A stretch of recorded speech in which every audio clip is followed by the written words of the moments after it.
fois un gros mot pour pas mal d'entre vous. J'ai eu pas mal de filles, de profs de yoga ces dernières semaines, voire ces derniers mois, et j'ai constaté qu'il y avait vraiment un vrai sujet par rapport à l'entrepreneuriat dans le monde du yoga. Beaucoup de culpabilité à vendre ses prestations, beaucoup de culpabilité à demander de l'argent et à recevoir de l'argent par rapport à toutes les qualités et tout ce que vous partagez et tout ce que vous transmettez à vos élèves et aux studios dans lesquels vous travaillez. Et suite à ça, bah, je me suis dit, ce serait quand même bien. Alors, je déteste les masterclass. Je trouve que on passe 2 heures, 2 heures à attendre des offres, à attendre des choses exceptionnelles. Et parfois, le contenu reste limité. Reste trop limité pour moi. Moi, j'aime beaucoup la spontanéité. J'aime beaucoup pouvoir vous parler de manière totalement directe. Et je me suis dit, bah, je vais faire un live sur l'entrepreneuriat dans le monde du yoga. Je pense que ça va pouvoir vous aider. On va parler de différents sujets. On va parler de nos histoires avec Marion. On va vous parler aussi des qualités essentielles pour être une entrepreneur de yoga. Donc, c'est-à-dire d'avoir une activité qui soit durable et rentable. Parce qu'aujourd'hui, je pense qu'il y a beaucoup de profs de yoga qui sont épuisés de courir partout et malheureusement de ne pas avoir les résultats qu'elles espéraient. Donc, il y a beaucoup, beaucoup de choses à aller voir vis-à-vis de ça. On parlera aussi de la gestion du temps. Et j'ai une surprise à la fin de ce live. J'aurai une petite surprise pour vous à vous proposer. Donc, je vous invite vraiment à rester jusqu'à la fin du live pour pouvoir avoir tout le contenu que j'ai préparé avec Marion. Voilà. Alors, je vous fais pas mariner plus longtemps. Je vais venir accueillir Marion de l'Alchimie des Corps. Elle va se présenter elle-même et puis n'hésitez pas si vous avez des questions, si vous avez des questions à poser durant ce live.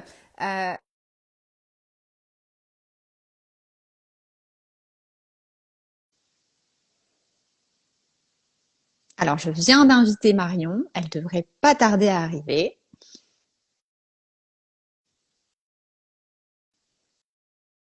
Salut Marion. Salut Julie. Eh ben, je suis ravie de te retrouver ce midi.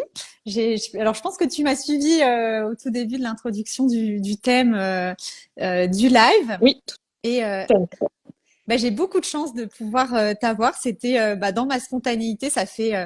Pour dire, ça fait plusieurs semaines, enfin, ça fait plusieurs mois maintenant, ça passe vite que je te suis, que je trouve ton énergie hyper inspirante. On voit que tu es quelqu'un de passionné et surtout quelqu'un d'authentique. Et suite à voilà tous les reels, toutes les publications que j'ai suivies sur toi, bah, je me suis dit allez, je vais te contacter et j'aimerais vraiment, enfin, je me suis dit, j'espère qu'elle va accepter le live qu'on va passer ensemble pour pouvoir montrer aussi à des entrepreneurs que des filles qui se sont lancées dans le yoga et qui ont envie peut-être de se spécialiser dans leur domaine de compétences, mais également de devenir entrepreneur, qu'elles puissent avoir aussi ton expérience et puis savoir aussi ce que tu fais, tout simplement. Voilà, et ben Merci pour ton invitation, Julie. C'est vraiment avec grand super. plaisir. Euh, alors, juste petit souci technique, je te vois pas, moi, c'est Ah, peut-être normal. Mais alors a priori, c'est pas la première. Alors attends, je regarde. c'est pas, c'est pas dramatique, hein, mais je sais pas, du coup, pour le replay. Alors, pour le replay, il n'y a pas de problème. Par contre, c'est déjà arrivé. Je vérifie juste, mais normalement, ça a déjà arrivé une fois. Et alors, attendez, juste un Je souci. t'en prie, prends ton temps. Mais du coup, regarde ça tranquillement, puis je vais me préparer. Ouais, Je vais me présenter, pardon. ouais. Alors, Comme ça, attends, tu j'ai regardes juste ça un tranquillement. souci. Ce que je vais faire, c'est que je vais fermer le live parce j'ai eu un problème technique. Et alors attends. Voilà. Non, c'est bon, ça va. Voilà. Ok. Alors du coup, bah oui, je te propose de te présenter, de parler un petit peu de qui tu Ouais. es, ce qui t'a amené dans ce beau parcours. Et puis voilà, tout simplement. Bah déjà, merci de cette initiative parce que bah, c'est vrai que ça fait toujours plaisir de voir que bah, les publications qu'on fait sur Instagram inspirent des gens. Et je suis très contente d'être là aujourd'hui, de partager ça avec d'autres profs de yoga. Donc pour ceux qui me connaissent pas, je m'appelle Marion Lefournier, j'ai monté l'Alchimie des corps et Yogaline Pro. L'alchimie des corps, c'est donc je donne des cours de yoga, on va en parler, hein, c'est mon activité principale. Et depuis une grosse année, j'ai monté Yogaline Pro, qui est c'est un panel de formation pour les profs de yoga. Et en fait, je pense que j'ai un parcours, c'est une reconversion. Et c'est important de savoir ça, en fait, parce que ça a beaucoup coloré ma façon de gérer l'alchimie des corps. Et je pense que c'est important d'en parler un petit peu. Donc moi, j'ai fait un doctorat en physique et après ma thèse, j'ai été embauchée dans une petite PME qui était en pleine expansion. Et d'ailleurs, à ce moment-là, bah, du coup, je prenais beaucoup de cours de yoga pour survivre au rythme intense entre les avions, les réunions et le développement de projets. Et donc j'ai été embauchée dans cette petite PME. Pour vous donner quelques idées, on était 5 au démarrage quand j'ai été embauchée et on était 16 quand j'en suis sortie 4 ans plus tard. On avait déménagé 3 fois et on m'a confié en fait un très gros projet qui était très important pour la société, qui visait vraiment à créer une nouvelle activité dans la société. Et pourquoi je vous partage ça là aujourd'hui alors qu'on parle de yoga? Parce que du coup, à travers cette expérience, j'ai vraiment été amenée à faire de la stratégie de développement d'entreprise parce que j'étais au cœur de l'action au quotidien, à prendre des décisions avec des clients, à faire. Alors quand on travaille en PME, on touche à tout, hein. On est embauché pour faire de la gestion de projet, puis on se retrouve à faire de la com, du marketing, des vidéos, de la photo, plein de choses. Et en fait, j'ai vraiment beaucoup aimé la partie stratégie d'entreprise et je pense que ça a beaucoup modelé qui je suis maintenant aujourd'hui. Et en fait, j'ai commencé à enseigner le yoga en même temps que j'avais cette activité. Donc ça faisait des bonnes grosses journées, mais comme souvent quand on a ces doubles activités. Et du coup, alors pour les faits, je suis partie en voyage pendant un an et du coup j'ai arrêté mon activité dans l'aéronautique dans ma petite PME là.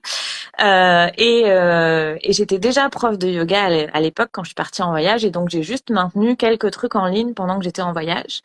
Et quand je suis rentrée 13 mois plus tard, en fait, c'est mes anciennes clientes qui sont revenues me chercher en me disant, Marion, tu voudrais pas recommencer tes stages du dimanche soir, tu voudrais pas recommencer tes cours. Tout ça au mois de janvier. On sait très bien qu'en France, redémarrer une activité yoga en mois de janvier, c'est pas top. Mais je me suis dit, pourquoi pas. J'avais pas de volonté de retourner dans mon ancien métier pour plein de raisons. Et en fait, je me suis dit, si t'essayais de vivre du yoga. Donc, pour poser quelques dates, j'ai commencé à enseigner en 2016 et cette décision de vraiment essayer de vivre du yoga, je l'ai prise, on va à peu près en 2018. Et entre-temps, j'ai passé un an à l'étranger. Et en fait, à partir de là, à partir du moment où j'ai décidé de vivre du yoga, j'ai fait ce que je savais faire, c'est-à-dire de la stratégie d'entreprise. Et je pense que c'est vraiment ça qui fait ma réussite aujourd'hui. Et c'est ça qui fait que je vis, donc je fais uniquement du yoga depuis du coup 2018. Je suis prof de yoga à temps plein et comme je dis souvent, j'ai un chiffre d'affaires à 6 chiffres et donc je gagne très correctement ma vie. Je gagne même mieux ma vie que quand j'étais cadre supérieur dans l'aéronautique. Alors j'ai pas dit que je travaillais moins, hein, faut pas déconner. Mais et du coup toutes mes actions ont été colorées par cette expérience en entreprise et du coup je vois vraiment l'alchimie des corps comme une entreprise.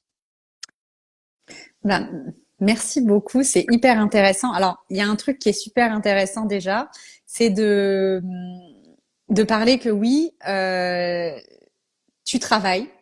Il y a eu des étapes. Ça s'est pas fait tout de suite.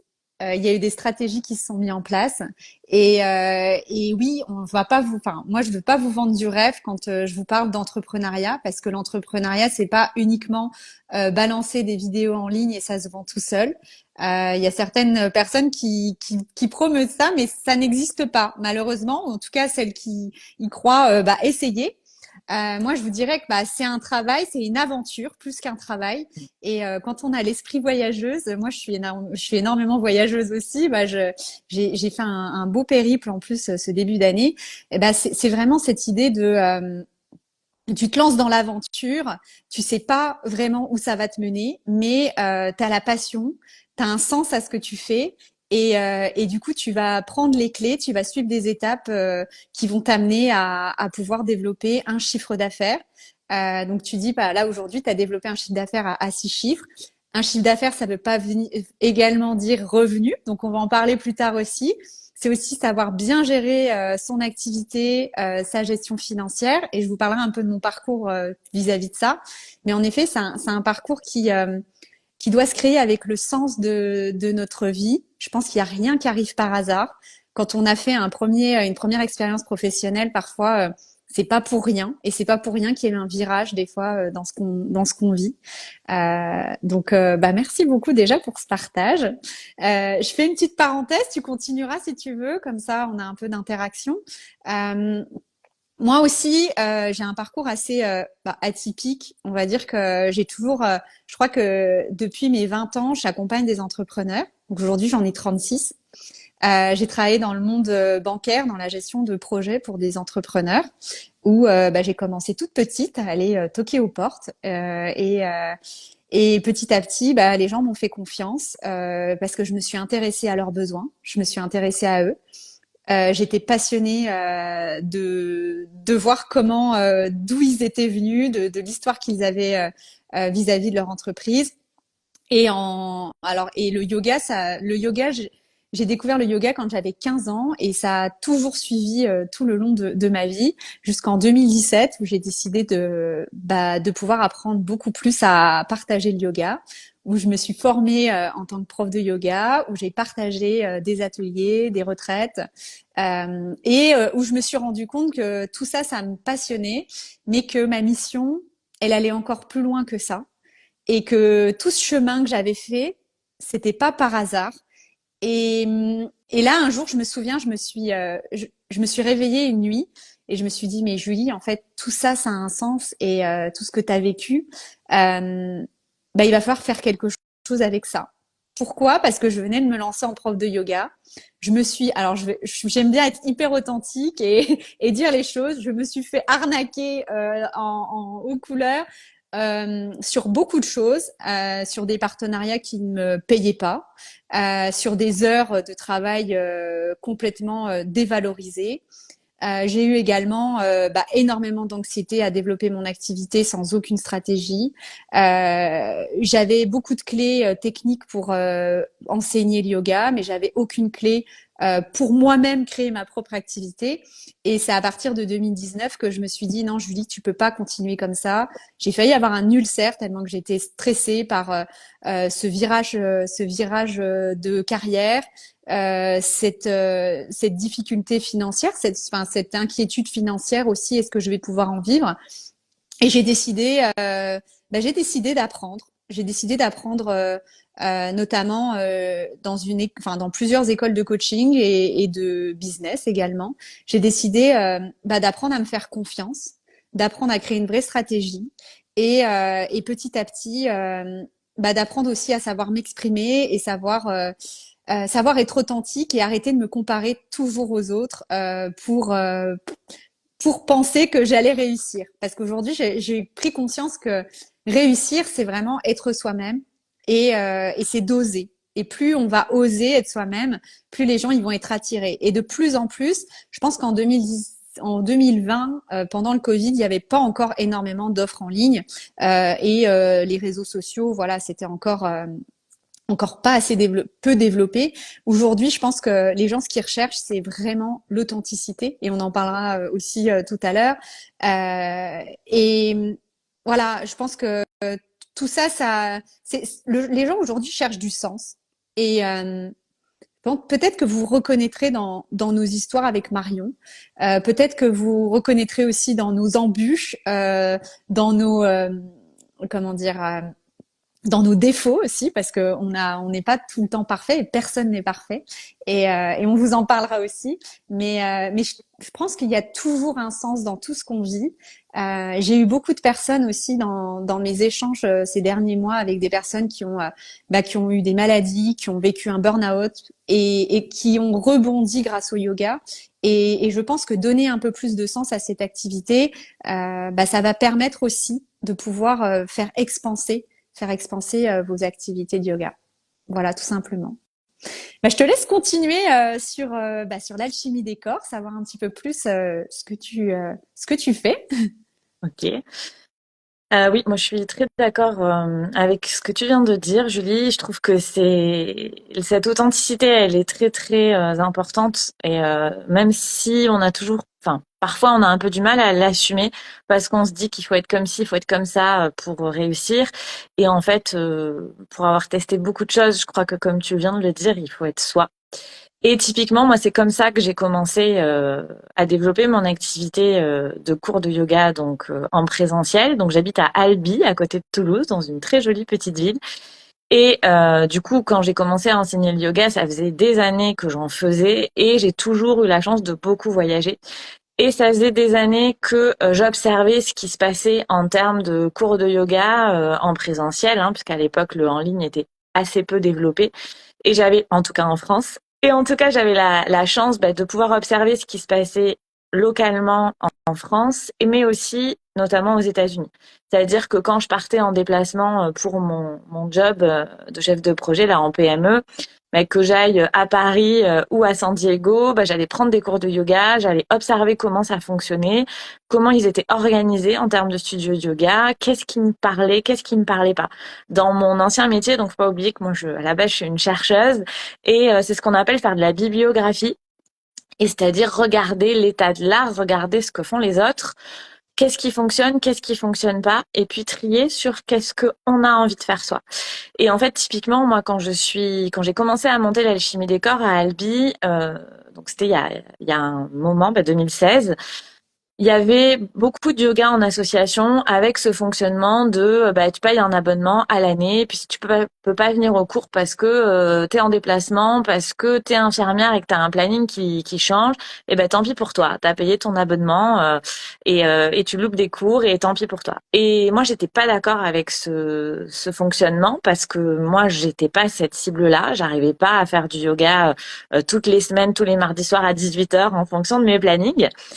Et, euh, et du coup, c'est vrai que j'ai vraiment voulu essayer de mettre en place un nouveau système, alors qui maintenant est assez développé, hein, ce fonctionnement de système de carte de cours, tu payes uniquement les cours auxquels tu viens. Et dans ma ville, c'était assez nouveau.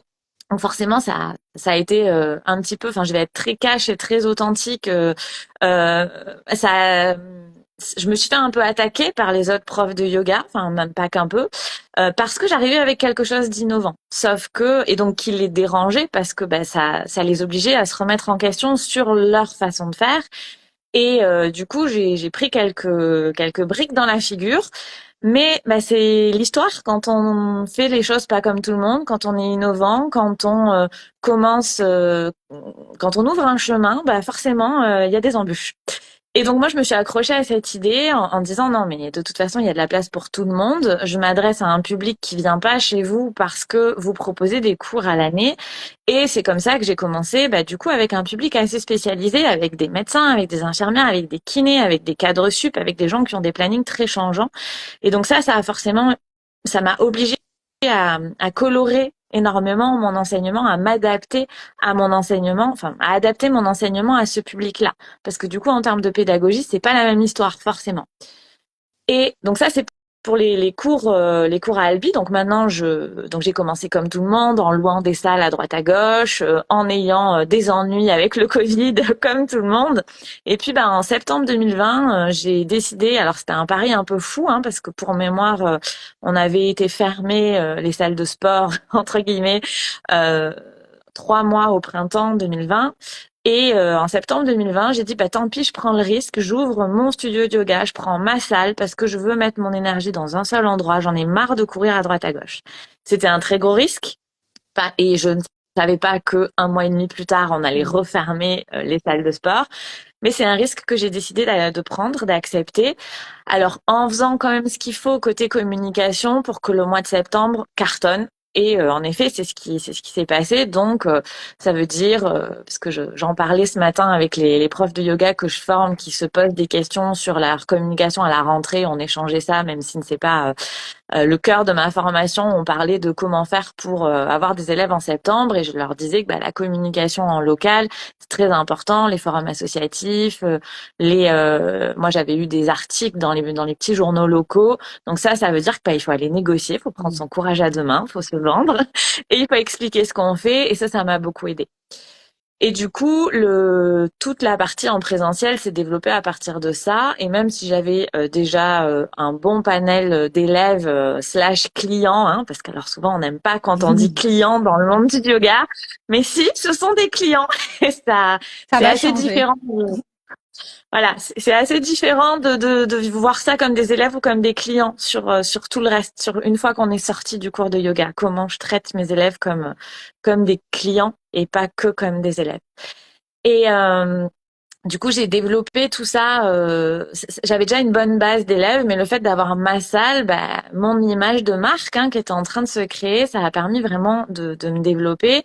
Et et après, c'est vraiment la qualité de mon enseignement qui a fait que le bouche à oreille a fonctionné, parce que j'ai une façon d'enseigner le yoga qui est un peu différente du reste du monde. Et je me suis vraiment nichée, j'ai vraiment choisi une spécialité, j'ai choisi ce qui m'éclate. On pourra peut-être reparler du Mm. concept de niche, Julie, C'est après ça, tu me diras. absolument. C'est Voilà. justement prévu. Ok. Et du coup, pour juste faire le déroulé par rapport au yoga en ligne, parce que je pense que c'est important d'en parler, donc moi j'avais cette activité de yoga en présentiel, et déjà j'ai monté une chaîne YouTube très rapidement.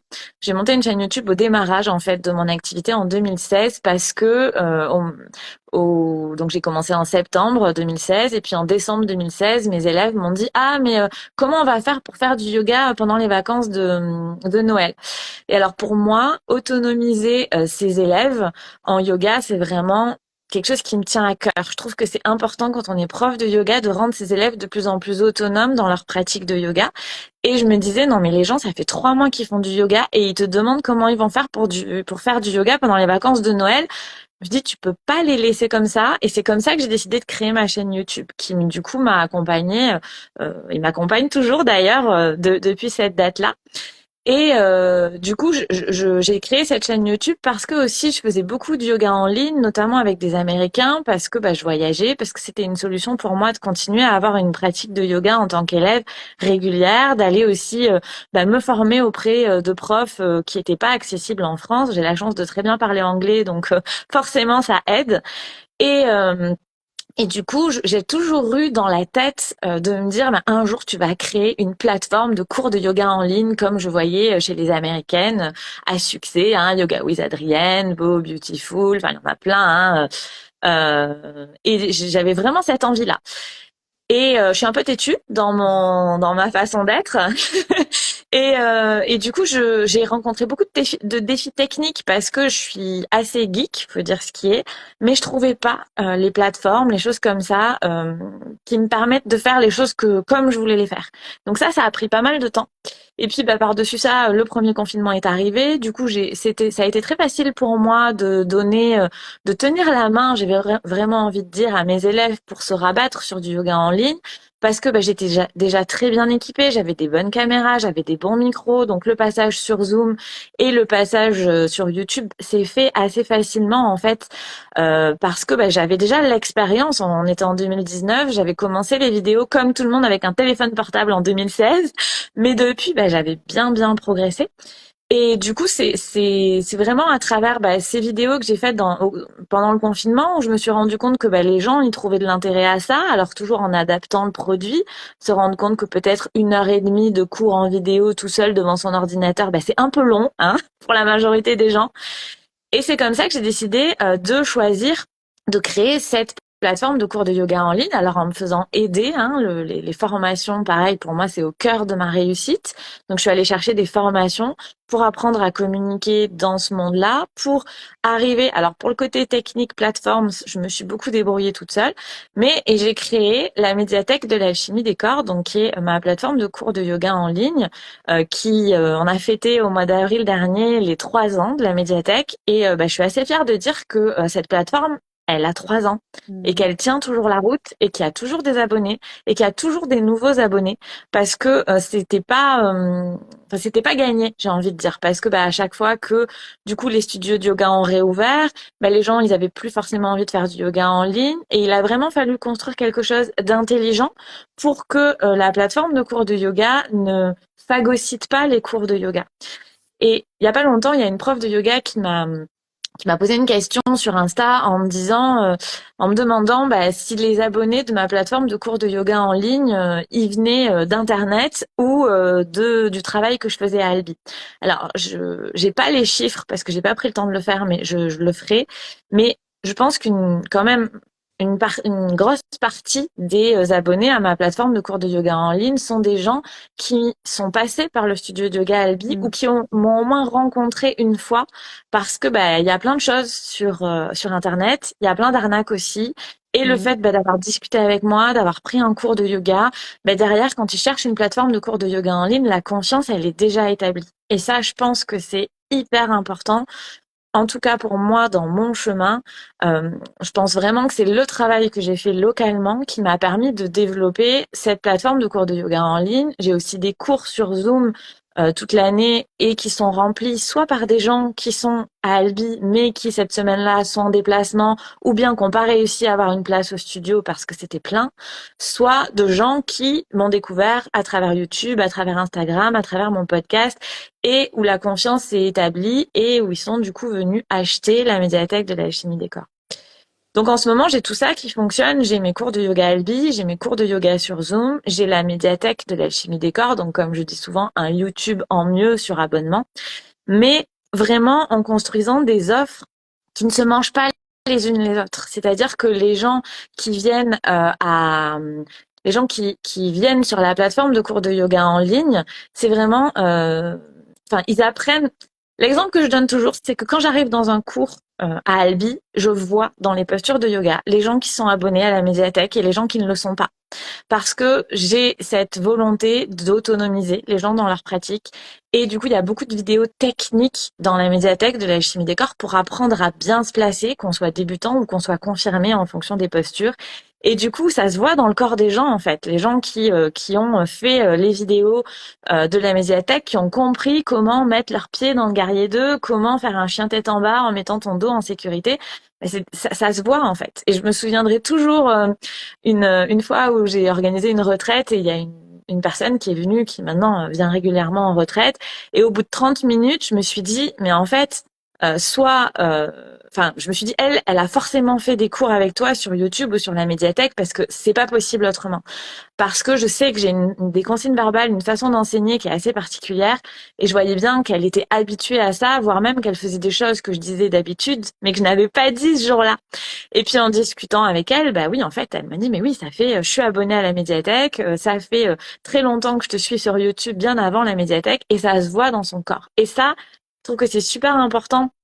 Alors après, c'est ma niche, c'est ma spécificité, mais c'est super important de le signaler ici pour les profs de yoga qui nous écoutent parce qu'en fait, moi, quand les gens ils s'abonnent à la médiathèque, ça me facilite le boulot en studio de yoga, clairement, parce que ils sont beaucoup, beaucoup plus autonomes.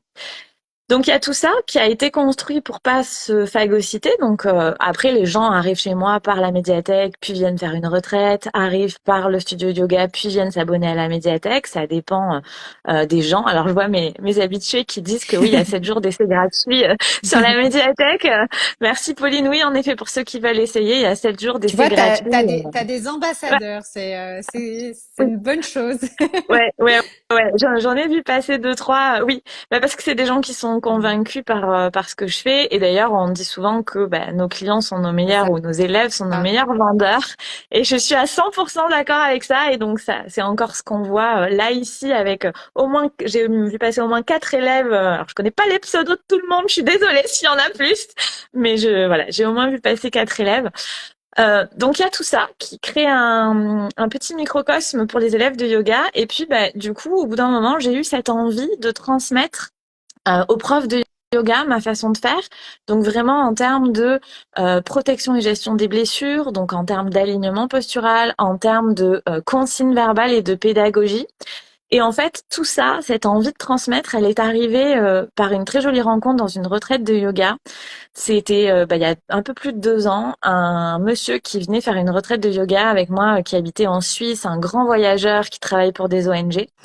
Et à la fin, donc ce monsieur, il avait un 200 heures, il était prof de yoga, mais il enseignait pas. Et il avait déjà fait plus de retraites de yoga que ce que je ferais, je pense, de toute ma vie. Enfin, c'est vraiment voilà, parce que quand on travaille dans des ONG, c'est un petit peu difficile mentalement. Et donc, il avait l'habitude de couper pendant 1 mois, 2 mois son boulot, et du coup, il allait faire du yoga à droite à gauche. Donc, il avait vu plein de profs.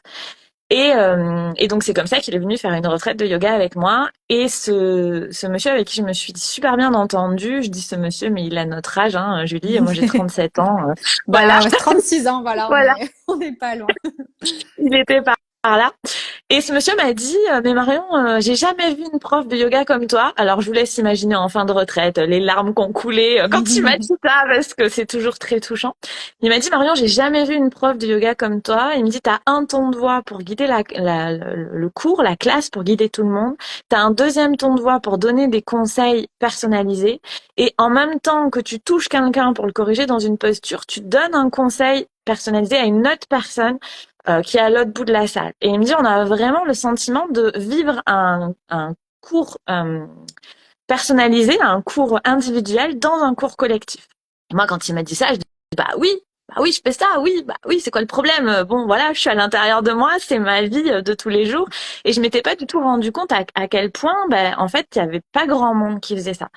Et après est venu beaucoup les retours sur YouTube de dire mais c'est fou, on peut faire tes vidéos les yeux fermés, t'es hyper précise dans tes consignes verbales, on a l'impression que t'as une télécommande pour nous ajuster dans nos postures. Et pareil, moi ça me paraissait normal parce que c'était quelque chose qui était important pour moi. Et en fait j'ai pris conscience avec les retours de tous mes élèves que non en fait c'était pas quelque chose qu'on apprenait dans un yoga teacher training, ni dans un 200 heures, ni dans un 300 heures. Et du coup, c'est vraiment quelque chose que j'ai voulu partager parce qu'on m'a très souvent demandé si je faisais des 200 heures.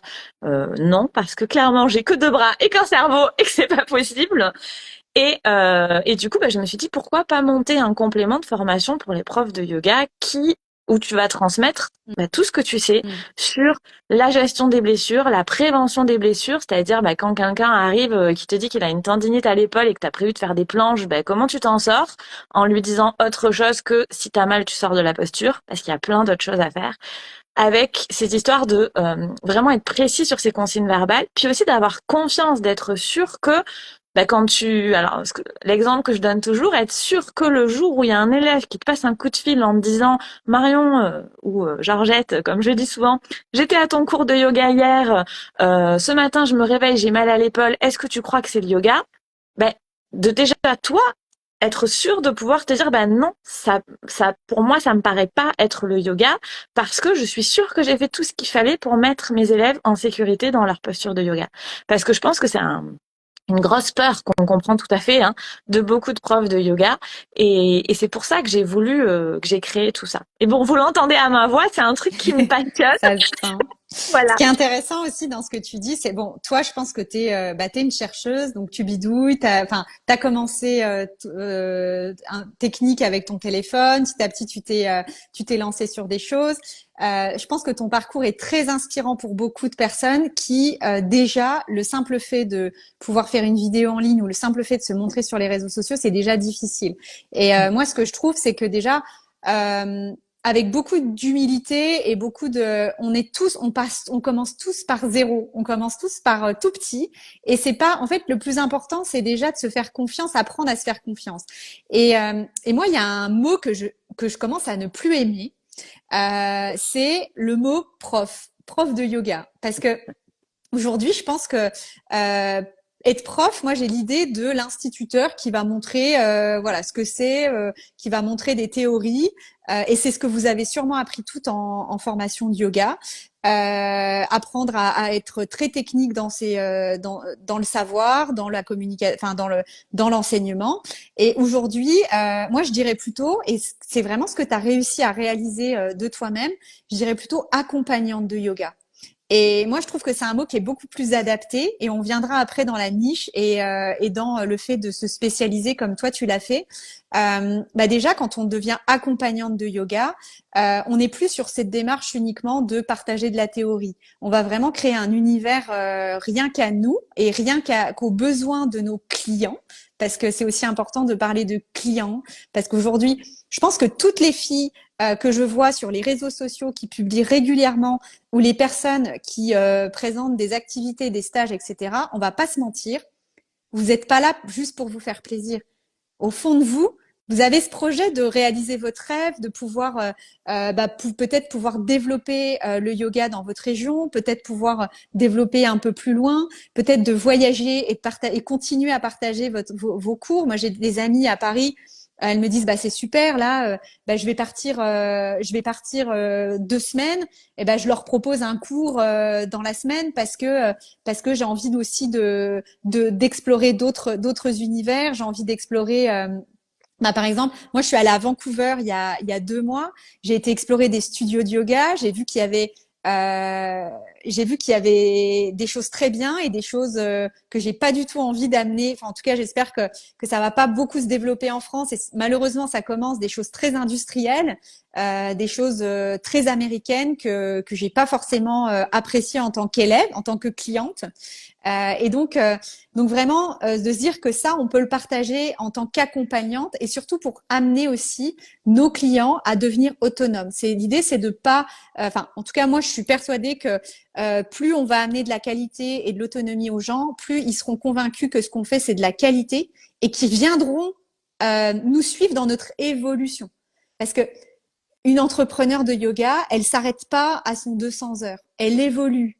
Elle évolue pas uniquement, elle évolue dans sa pratique, mais elle évolue aussi en tant que personne. Elle évolue dans la confiance qu'elle a en elle, la confiance qu'elle a en tant qu'entrepreneur. Elle évolue dans sa stratégie, dans les méthodes qu'elle va utiliser pour développer son activité. Elle évolue aussi des fois de clientèle. Et tout ça, elle grandit. Et plus elle va mettre de l'attention, plus tu vas mettre, toi, prof de yoga, de l'attention sur une passion et de l'énergie, plus tu vas grandir. Euh, et ça passe par plein de paramètres. Donc, on n'est pas uniquement prof, mais on est entrepreneur et accompagnante. Et ce qui est vraiment intéressant, c'est, bah, tu vois, toi, aujourd'hui, je dirais qu'il y a plein de formations 200 heures. Franchement, il y en a partout. Alors du coup, personne ne sait vraiment quoi choisir, comment faire. Il y en a complet de 100% en ligne, il y en a en présentiel 100%, il y en a en Inde, il y en a partout. Vraiment, aujourd'hui, tu veux te dire prof de yoga, bah tu payes 1500 euros en ligne, tu peux devenir prof de yoga. Mais en fait, moi je trouve que le problème, c'est que souvent quand on veut que tout le monde veut faire la même chose, bah déjà ça finit par, comme tout, ça finit par devenir submergent d'informations, de toujours les mêmes choses. Et toi, ce que j'aime beaucoup dans ce que tu partages, c'est qu'en fait, suite à ton parcours, tu t'es dit, mais pourquoi ne pas faire autrement? Pourquoi ne pas se différencier? Et pas uniquement se différencier pour du business marketing, mais se différencier par rapport à un sens que tu as à donner à l'enseignement du yoga. Et au lieu de dire, voilà, je vous fais tout un contenu, moi, j'aime aller dans le détail, j'aime approfondir des postures pour qu'après, vous soyez autonome sur ça. Et ben, je vais vous donner une bibliothèque qui va vous prendre touche par touche, aller chercher des postures, des bons alignements pour vous et pouvoir le partager. Et moi, je trouve ça hyper intéressant.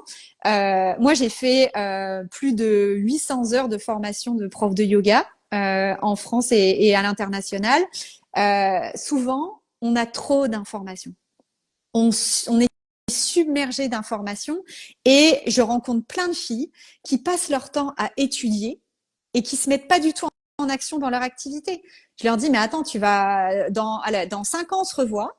Dans 5 ans, on se revoit, tu auras 1000 heures de formation à ton compteur, tu passeras ton temps à regarder tes bouquins et en fait, tu passeras jamais à l'action de partager. Et je vais être un peu dure là-dessus, mais pour moi, c'est un peu de l'égoïsme. Parce que franchement, d'apprendre tout ça, dans ce cas, autant prendre un cours, une masterclass, un mastermind, je sais pas quoi, avec un super bon prof, et puis de le faire régulièrement pour soi-même. Franchement, ça te fera économiser de l'argent. Tu seras en plus, tu seras receveuse et pas donneuse. Si vraiment tu as envie de ça, je te dirais même arrête les formations de yoga. Par contre, si tu as vraiment envie de partager, ben à un moment, il va falloir passer à l'action. Il va falloir mettre en place des choses pour te permettre de passer à l'action. Et je suis persuadée que c'est pas uniquement des vidéos, c'est pas uniquement de t'envoyer des informations qui vont te faire passer à l'action, c'est surtout de t'y mettre. Et une chose qui est hyper intéressante dans ce que tu as partagé, c'est que pour moi, ce qui marche, c'est l'humain. Et là, tu vois, oui, en fait, de développer un programme en ligne, mais en fait, ça passe déjà par l'humain. Tu peux pas. Il y a des filles, elles pensent qu'elles vont développer. Ah bah, elles vont faire des vidéos, elles vont créer des vidéos, elles vont mettre ça sur une plateforme. Pas là, elles balancent ça sur Insta, elles vont devenir riches. Et ça va. En plus, ça va marcher tout seul. Ça tournera tout seul. Bah, excusez-moi, mais là, ça fait 4 ans qu'il y a des filles qui commencent, qui sont lancées dans ce projet et qui vendent rien, qui ont vendu 2 programmes à 34 euros et qui se retrouvent à avoir, à être frustrées par rapport à tout ça. Et c'est normal.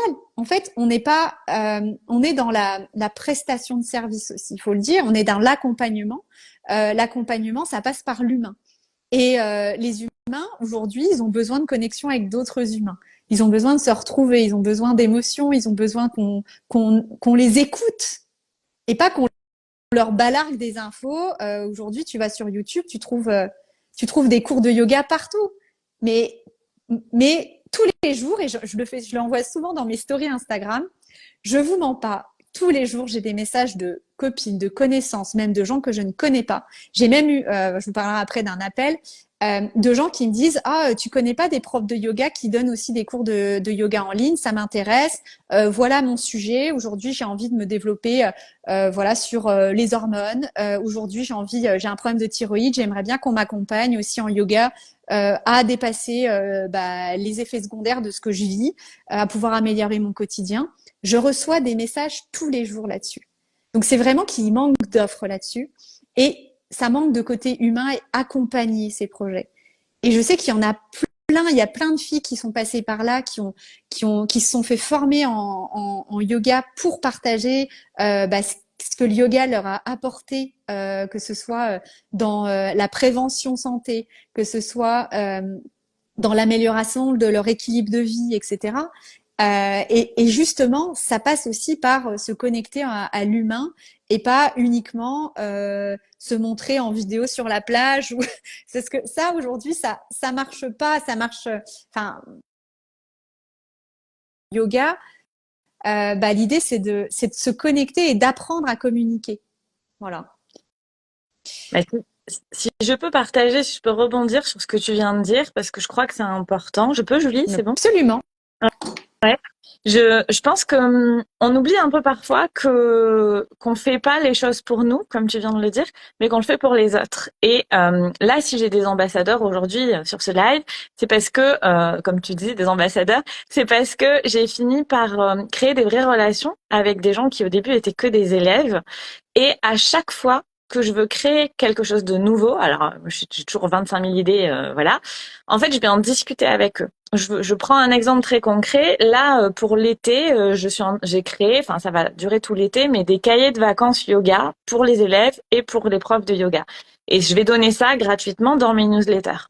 Cette histoire des cahiers vacances yoga, quand cette idée m'est venue, en fait, moi j'ai un groupe sur WhatsApp de copines clientes, comme j'appelle, et à chaque fois que j'ai une idée, que ce soit pour la médiathèque, pour mes newsletters, pour peu importe quoi, je leur dis, voilà, je pense à ça. Qu'est-ce que vous en pensez? Et j'ai de la chance que c'est des profils assez différents qui correspondent quand même à mon client cible, hein, pour utiliser des vrais mots de marketing. Mais du coup, chacune va me dire ah ben non, moi ça je préférerais ça, ou ça c'est un peu trop cher, ou ça c'est une super bonne idée. Et en fait, tous les où on évolue ensemble, c'est ce que j'appelle mes petites fées. Et tout ce que je crée, c'est issu de discussions que j'ai eues avec des clients potes, comme je les appelle, des gens qui à la base étaient des clients et avec qui j'ai discuté des heures après mes cours de yoga parce qu'on a la même passion, parce qu'on se pose des questions sur les postures. Et donc, que ce soit en termes de produits ou même d'enseignement, tout ce que j'ai développé, c'est passé par la moulinette des gens que j'estime être des clients cibles et qui sont intéressés par ce que je fais. Et du coup, qu'est-ce qui se passe? Ces cahiers de vacances, là, c'est en train de cartonner parce que ça répond vraiment à un vrai besoin de vrais gens, en fait. C'est pas moi toute seule dans ma tête qui ai imaginé ce truc. Et ben voilà, c'est vraiment aller chercher le besoin des gens. Et ça, c'est une clé qui est super intéressant à vous partager dans ce live. C'est aujourd'hui, c'est pas penser qu'à vos besoins, mais surtout penser aux besoins de vos clients. Et ça, c'est hyper important. Moi, j'avais envie qu'on puisse passer maintenant aussi à la notion d'entrepreneur de yoga. Et j'avais envie que tu me partages, parce qu'il faut pas se cacher, c'est important qu'on partage aussi ça, que tu puisses me partager les difficultés que tu as rencontrées en tant qu'entrepreneur de yoga, parce qu'on n'est pas dans le monde des bisounours. Et c'est aussi important que vous sachiez qu'il y a aussi des challenges dans ce monde.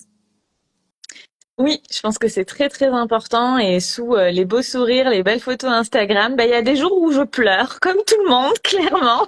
Il y a des jours où je suis en colère, comme tout le monde. Alors c'est toujours pareil, c'est mon petit groupe là sur qui je viens vider mes émotions de temps en temps.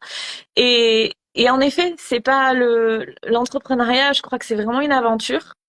Et alors moi, les grandes difficultés que j'ai rencontrées, ça a été, je crois que ma plus grande difficulté, ça a été un problème de gestion de temps que j'ai encore du mal à.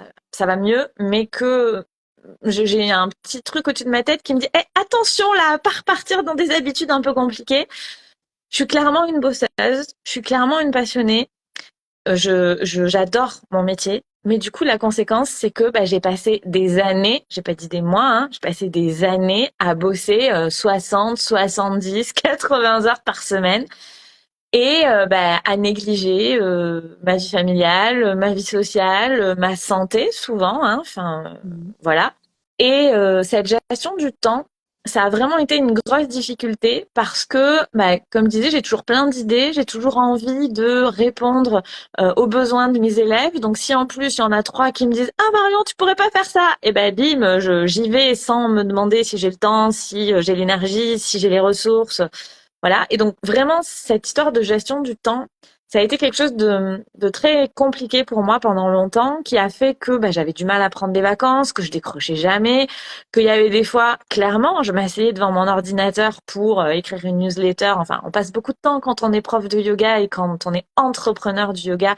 On passe beaucoup de temps sur son tapis, mais aussi beaucoup de temps derrière son ordinateur, faut dire la vérité. Et des fois, je m'asseyais devant mon ordi et j'avais juste envie de pleurer, quoi, parce que j'étais en overdose totale, voilà. Et c'est quelque chose où j'ai essayé de me remettre en question par rapport à ça très régulièrement pendant des années, de me dire allez, ça va changer, ça suffit, ta ta ta.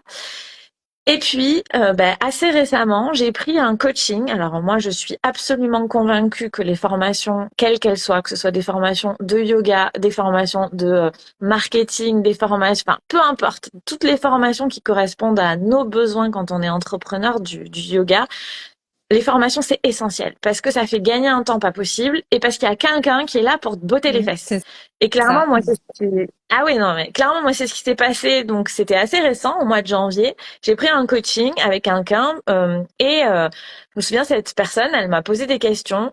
Et puis, au bout d'un moment, elle me dit combien d'heures tu travailles par semaine. Alors, j'avais chronométré, j'avais des statistiques, ce qui n'était pas le cas les premières années. Et donc, j'ai pu lui dire, je travaille en moyenne 70 heures par semaine.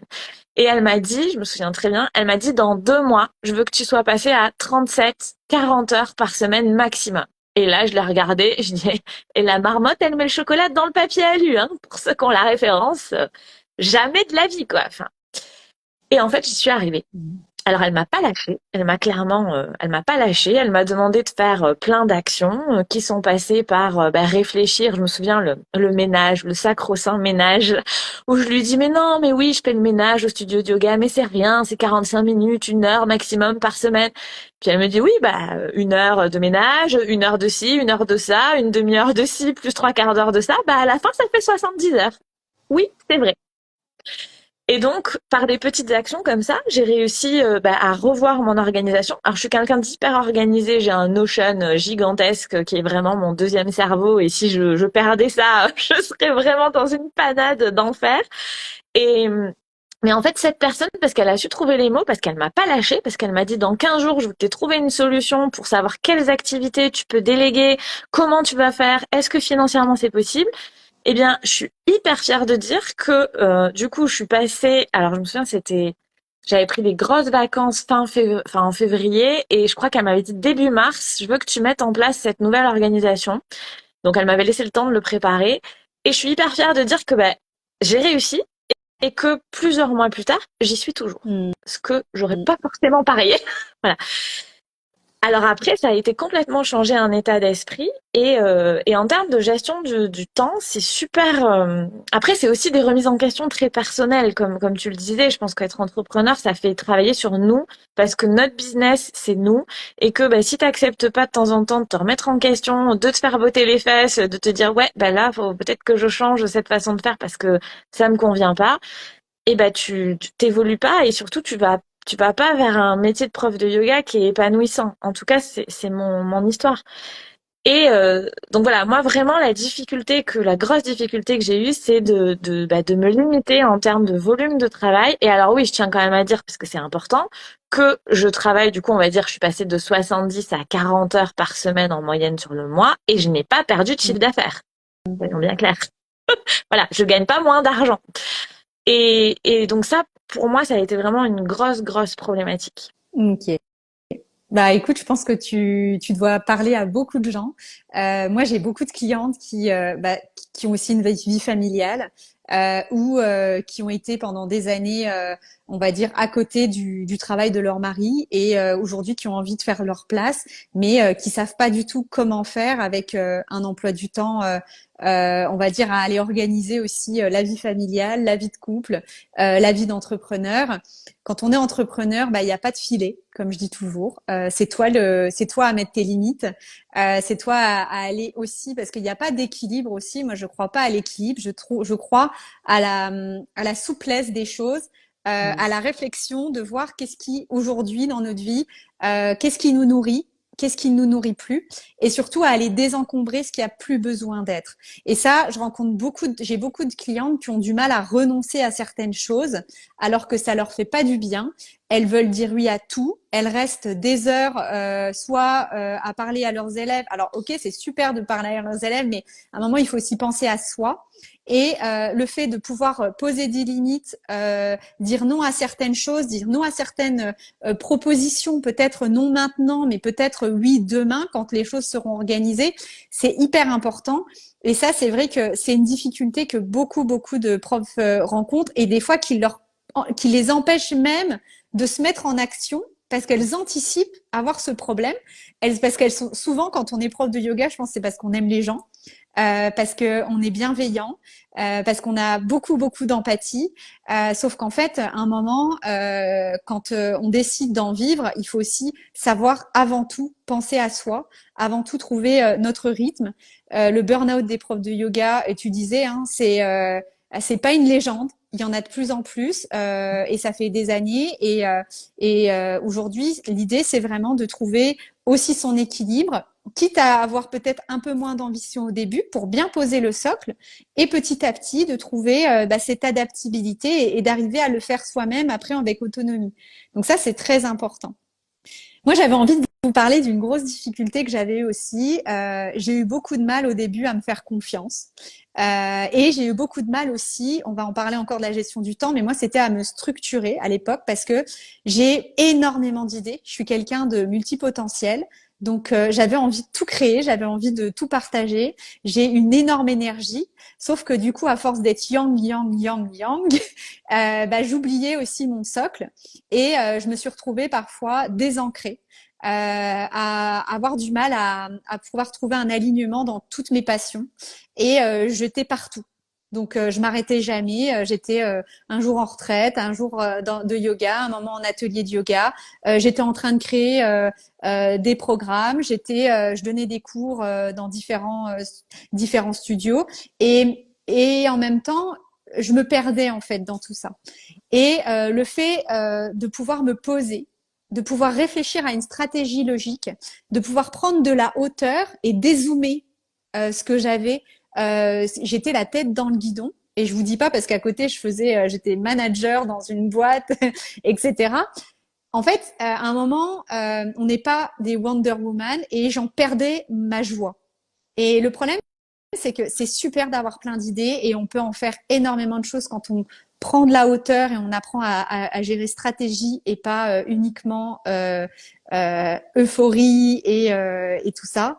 Euh, et en fait, quand j'ai commencé à dézoomer et à me dire ce qui est le plus important et aller chercher la mission vraiment qui m'accompagnait, il y a plein d'outils, il y a plein de choses qui se sont mis en même temps et qui sont alignées. Et ça en fait c'est aussi gagner du temps parce que je vois beaucoup de profs qui courent partout, qui font, alors le pire c'est en région parisienne, qui font des fois une heure de métro, 2 heures par jour entre leurs cours. Elles rentrent à 21h30, elles se lèvent le matin à 6 heures, elles courent partout pour gagner parfois très peu, pour se retrouver parfois avec des annulations de cours parce que les studios ont pas assez d'élèves.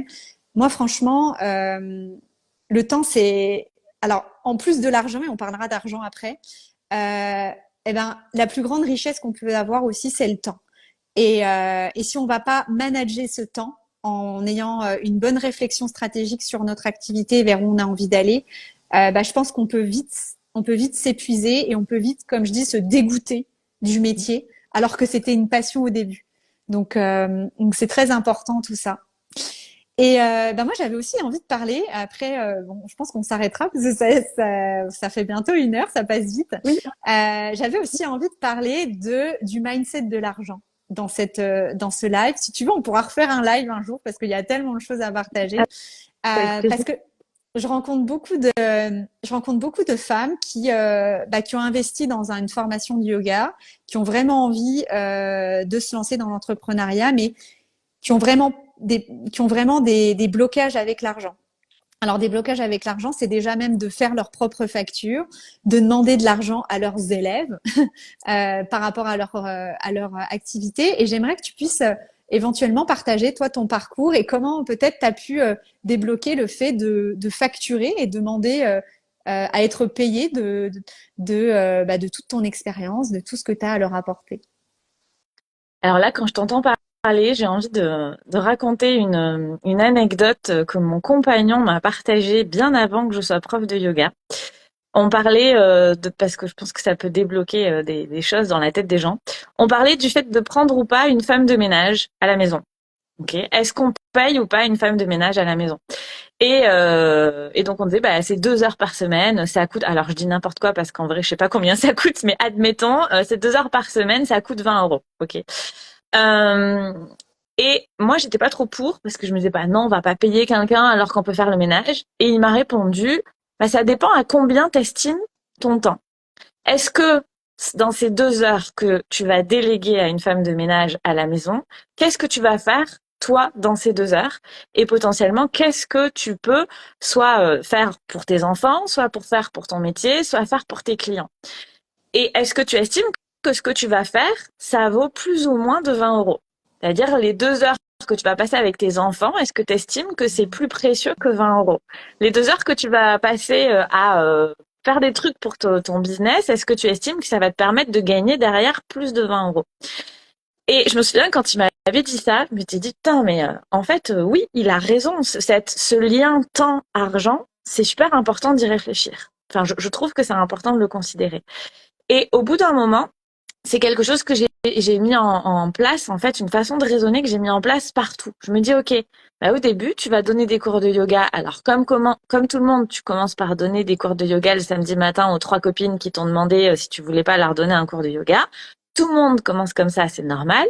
Mais quand ça devient répétitif et que tous les samedis matins, ou même 2 samedis matins par mois, ou même un samedi matin par mois, ben, tu le passes avec tes copines à donner des cours de yoga, même si c'est un bon moment que tu passes avec elles, ben, c'est pas forcément un moment où tu fais ce que tu veux de ton temps. Et du coup, ben, à combien t'estimes ta perte, entre guillemets? Et du coup, avec ce truc-là, puis bon, alors après, moi, j'ai la chance, entre guillemets, d'avoir une maman qui était entrepreneur, alors pas du tout dans le même domaine, mais que j'ai vu travailler énormément, énormément pour pas gagner grand-chose, et jusqu'à la fin de sa carrière.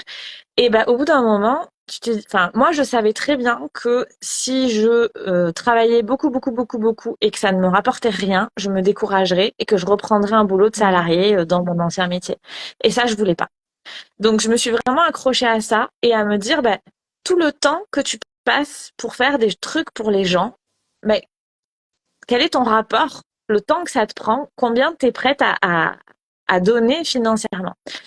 Comme je pense que quand on est prof de yoga, on a toujours quand même ce truc de vouloir donner, de vouloir le karma yoga. Alors moi, j'aime pas du tout ce terme-là parce que je pense que c'est, enfin, quand on te fait éplucher des patates, pas sous que dans une retraite de yoga sous couvert de karma yoga, alors que t'as payé ta retraite, je sais pas combien. Je trouve que c'est pas très sérieux, mais bon, peu importe. C'est du vécu, hein. Euh, et oui, il y a ce besoin. Pour moi, le karma yoga, c'est beaucoup plus compliqué que ça. Et souvent, quand on est prof de yoga, bah, on a envie de donner. Et je trouve qu'on peut donner un petit peu gratuitement. Donc moi, je le faisais par exemple sur ma chaîne YouTube, mais c'est moi qui reste maîtresse de ce que je donne. Moi, je donne toujours énormément de choses gratuitement dans mes newsletters, sur Instagram, ce qu'on est en train de faire là. Hein. Julie, elle ne me paye Mhm. pas pour l'heure que je passe avec vous à discuter. Je le fais avec beaucoup de plaisir. Mais c'est moi qui maîtrise ce que je donne. Alors que quand on s'engage à donner des cours dans un studio de yoga et qu'on est payé 3 francs 6 sous, ben, c'est compliqué si on veut, de mon point de vue, hein, durer dans ce métier, ben, au bout de 3 mois, de dire, oui, ben, en fait, j'ai pas très bien négocié mon contrat. En fait, je trouve que je suis pas très bien payée. Ben, en fait, je vais arrêter. Bah oui, parce que si tu fais ça dans un studio de yoga, la prochaine fois que tu vas aller dans un autre studio de yoga et que le gérant numéro 2 va appeler le gérant numéro 1 et qui va raconter ce qui s'est passé, ben t'es cuite, quoi. Enfin, donc à partir de là, moi je trouve que c'est super important de se dire, alors avec toutes les peurs qu'on a, avec le manque de confiance, le syndrome de l'imposteur, avec tout ce qu'on veut, mais de se dire, bah, c'est quoi le tarif minimum que je veux, enfin que je mérite entre guillemets. Alors la question des tarifs, on pourrait en parler plein de fois, mais du coup, moi vraiment dans mon expérience, ça a vraiment été de me dire, bah, ce temps que tu donnes aux gens, si tu n'as pas de l'argent en retour, c'est du temps que tu passes pas à faire des trucs pour toi, à faire des trucs avec ta famille, à faire d'autres choses. Et donc à partir de là, je trouve que c'est important de d'avoir ça en tête. Et quand tu disais qu'il y a beaucoup de gens qui ont du mal à arrêter des choses, euh, qui leur font peine. Je suis tout à fait d'accord avec ça.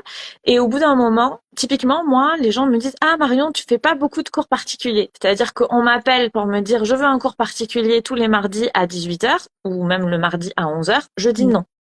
Parce que pour moi, le taux horaire du cours particulier, c'est là où je gagne le moins d'argent. Pour 1 heure de cours, c'est là où je gagne le moins d'argent.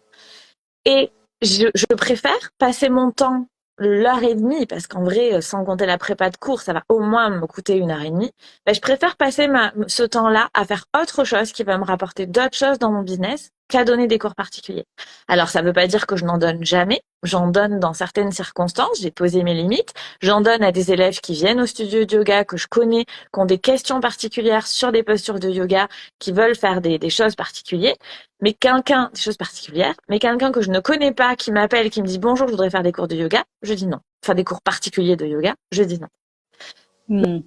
Je crois que c'est vraiment une réflexion globale qu'il faut avoir pour arriver à facturer, pour arriver à se dire, voilà, même si quand on est prof de yoga, on a payé pour nos formations, on prépare, on passe du temps à faire ça, et c'est tout à fait normal d'être payé pour ça, même si on a l'impression qu'on vaut rien, qu'on n'est pas un bon prof, enfin, voilà. Moi, je suis toujours partie avec ce truc-là, et comme je fais beaucoup de choses dans ma vie, ben, c'est ça qui m'a permis de me dire, non, mais si tu donnes des cours de yoga, ben, tu te fais payer. Parce que sinon, si tu fais ça gratos, ben, tu choisis les copines avec qui tu donnes un cours de yoga ou tu vas marcher, enfin, tu vois. Mais c'est pas, enfin, j'accepte de faire du gratuit quand c'est moi qui maîtrise le truc, en fait. Je sais pas si c'est Je clair ce que je suis raconte. totalement d'accord. Et moi, c'est pareil, tu vois. Je partage beaucoup de choses. Je partage des réflexions, je partage des clés, j'offre des ateliers à des personnes pour qu'elles apprennent à me connaître. Tout ça, je le fais avec, en fait, naturellement. Et c'est toujours des choses qui viennent de moi et qui sont, je vais pas dire sans effort, mais qui, voilà, je sens que c'est comme ça, c'est moi, c'est ma personnalité, etc. Par contre, bah oui, je suis une entreprise. Donc tout ce qui est énorme, enfin tout ce qui est personnalisation, tout ce qui est grande valeur qu'elles trouveront pas ailleurs, bah ça c'est mes clientes qui les ont. Et les ateliers spécifiques que je garde, j'ai plein d'ateliers que je transmets à mes propres clientes pour qu'elles apprennent à se faire confiance, pour qu'elles apprennent à structurer leurs idées, pour qu'elles apprennent à mettre en place la stratégie qui leur ressemble de manière authentique pour trouver enfin leur niche. Tout ça en fait, bah oui ça se paye. Et il y a aussi cette notion qui est intéressante et je trouve que peu de gens ont. Vous avez investi des centaines, des milliers d'euros dans une formation de yoga et vous avez du mal à investir en vous-même. Et c'est un peu le gong parce qu'on parle de temps, mais aujourd'hui, si vous voulez gagner du temps et si vous voulez vraiment juste vous laisser, on va dire, pas glisser, mais vous laisser être complètement dans votre spécialisation tout en gagnant des clés en entrepreneuriat, à un moment, il va falloir vous faire accompagner. Il va falloir vous faire accompagner pour que vous puissiez apprendre le métier d'entrepreneur. Parce qu'aujourd'hui, ça s'apprend. Comme tu dis, on peut vite tomber en surmenage, on peut vite se retrouver complètement dépassé par l'organisation, par sa vie personnelle, par aussi, voilà, plein de sujets. Quand on est entrepreneur, on passe, en fait, on est chercheur de solutions, je dis toujours. Donc, C'est en très vrai. fait, ce mindset de chercheur de solutions, tu dois l'apprendre. Quelqu'un doit te l'apprendre.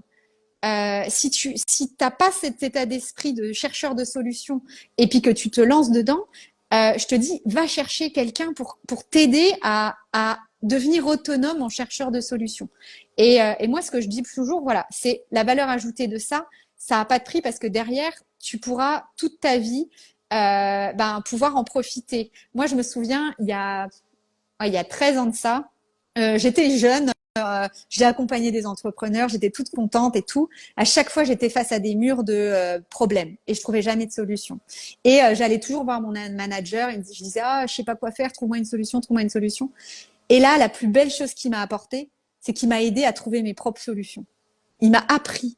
Il m'a appris à aller chercher cet état d'esprit d'entrepreneur, cet état d'esprit, alors à l'époque, cet état d'esprit de chercheur de solutions, parce que l'état d'esprit d'entrepreneur, l'état d'esprit sur l'argent, pour que vraiment vous puissiez avoir cette abondance, parce qu'on parle d'abondance et c'est pas du karma yoga, parce que je pourrais vous dire que aujourd'hui, euh, vos formateurs de yoga, même les plus grands yogis, c'est des gens qui sont souvent millionnaires et c'est des gens qui ont développé énormément de choses.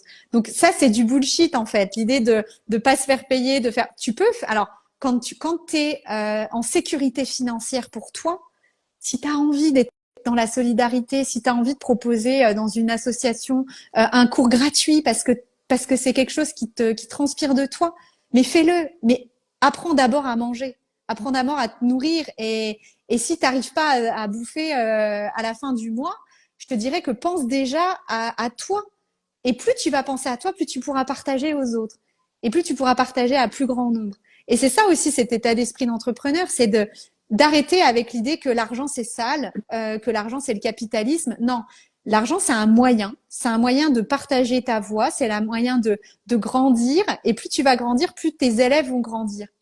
Et j'avais vraiment envie de vous partager ça aussi dans l'atelier avec toi, Marion, parce que je trouve que c'est pas encore, ça transpire pas encore de vous quand je vous ai en ligne, quand je vous ai en échange. Il y a toujours ce côté, non, ça va faire mal, ça va pas être agréable. Non, on parle d'expansion. L'argent, c'est un mouvement. C'est je donne, je reçois. Et déjà, si tu donnes pas, tu recevras pas. Et si tu reçois pas, tu donnes pas. Donc en fait, c'est comme le yoga, hein, on est dans un flow. Et plus tu apprends ce flow, plus tu verras que la prospérité, elle va aussi arriver. Elle va arriver et elle viendra aussi de toi. Et ça c'est le plus important. Ça va devenir une façon d'être que tu vas pouvoir développer après. Voilà ce que j'avais Ouais, à dire. et j'ai même envie de compléter un petit truc. Je trouve que souvent la relation, enfin, moi, j'enseigne un yoga qui est assez exigeant. Je suis assez casse-pied avec mes élèves, comme je dis toujours, mais je suis aussi casse-pied dans tout ce qu'il y a autour. Typiquement sur les annulations de cours, j'ai des règles qui sont très strictes et j'y déroge pas. C'est-à-dire qu'à chaque fois qu'on m'appelle et qu'on me dit «Ah Marion, tu peux me rembourser?» Non, t'as pas suivi la règle, tu la connaissais, je te rembourse pas. Ça s'est pas fait en un jour, hein. Ça m'a pris du temps. Mais je trouve que c'est aussi quand on est droit dans ses bottes par rapport à l'argent et donc au paiement des cours et tout ça, mais c'est aussi démontrer son professionnalisme. Et moi, je vois les gens avec qui, par exemple, les gens qui arrivent sur mon site internet et qui voient que c'est hyper carré par rapport à l'organisation des cours, par rapport au paiement des cours, eh ben, ils savent que ça va être aussi hyper carré dans qui je suis dans mon enseignement et dans ce que je vais leur demander. Et je trouve que c'est beaucoup. Enfin, si on arrive à dépasser cette peur de se faire payer, tout ça, ben en fait, on a déjà gagné une partie de la confiance des élèves. Et on sait très bien que dans nos métiers, la confiance des élèves, c'est ce qui nous fait manger. Enfin, moi, j'en suis persuadée. Et c'est quand on a une relation de confiance avec nos élèves, c'est comme ça qu'on les fidélise. Et de mon point de vue, il faut absolument rien faire pour rompre cette confiance, que ce soit dans les à côté du métier de prof de yoga, l'inscription au cours, les choses comme ça, ou dans le cours aussi, dans ses consignes verbales, dans des choses comme ça. Et du coup, je trouve que quand on fait cet effort d'être droit dans ses bottes et de se dire, ouais, j'ai la trouille de dire que mon tarif c'est ça, peut-être que je vais me prendre un non, peut-être que je vais me prendre une veste. J'ai la trouille de dire non à cette demande qu'on m'a faite parce que je trouve que c'est pas juste, mais au final, si tu arrives à faire ça, tu te respectes Mm. et surtout tu démontres aux gens en face de toi que tu es professionnel, que c'est ton métier et tu poses des bases. Et je trouve que c'est vraiment aidant pour établir de la confiance avec les élèves.